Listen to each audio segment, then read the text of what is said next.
తినమని చెప్పండి, అప్పుడు అసలు గొడవే లేదు. వాళ్ళు అది తినకుండా వాళ్ళు మంచి బియ్యం తిని బాస్మతిలు తిని వీళ్ళని తినమంటే పోనీ వదిలేసుకోవచ్చు కదా. ఎందుకు వదిలేస్తారు? ఫ్రీగా వచ్చింది. నువ్వు జగన్ ఇచ్చిన పథకాన్ని ఎవడన్నా వదులుకున్నాడా? ఇప్పుడు చంద్రబాబు ఇస్తానంటే ఎవడన్నా వద్దంటున్నాడా? ఫ్రీగా వచ్చేది నా హక్కు అనుకుంటారు. అది ఒక సమస్య ఇక్కడ. కానీ మొన్నటి వరకు అంటే మరి ఇప్పుడు జరుగుతుందా లేదా, ఈ నాదెండ్ల మనోహర్ గారు వచ్చారు కాబట్టి దీన్ని ఆపుతారేమో తెలియదు. కానీ మొన్నటి వరకు ఎమ్మెల్యేలకు అంటే ఒక ద్వారంపూడిని టార్గెట్ చేశారని కాదు, ఎమ్మెల్యేలకు స్థానిక ప్రజాప్రతినిధులకు ఇది ఒక మంచి బిజినెస్ అయిందని అనుకోవచ్చు. లేదు, నాకు తెలిసి చాలా మంది ఎమ్మెల్యేలకి దీంతో సంబంధం ఉండదు. అవన్నీ గ్రౌండ్ లెవెల్లో ఓ రకంగా చెప్పాలంటే ఇసుక ప్రతి ఎమ్మెల్యే తినలేడు.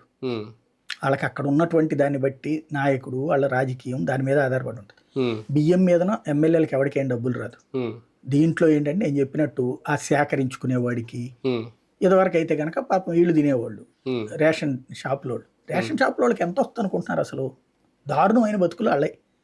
రేషన్ షాప్ అతనికి వచ్చేటటువంటిది మినిమం 1800 నుంచి 2000, మ్యాక్సిమం 6000, హయ్యెస్ట్ 7000 అట.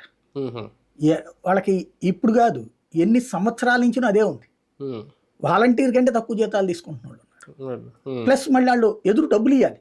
ఇప్పుడు మన దీంట్లో పౌర సరఫరాల శాఖలో తెచ్చుకుంటానికి డబ్బులు కట్టి తెచ్చుకోవాలి బియ్యం పప్పులు ఉప్పులు. వాళ్ళు మళ్ళీ వెనక్కి ఇస్తామంటే ఒప్పుకోదు పౌర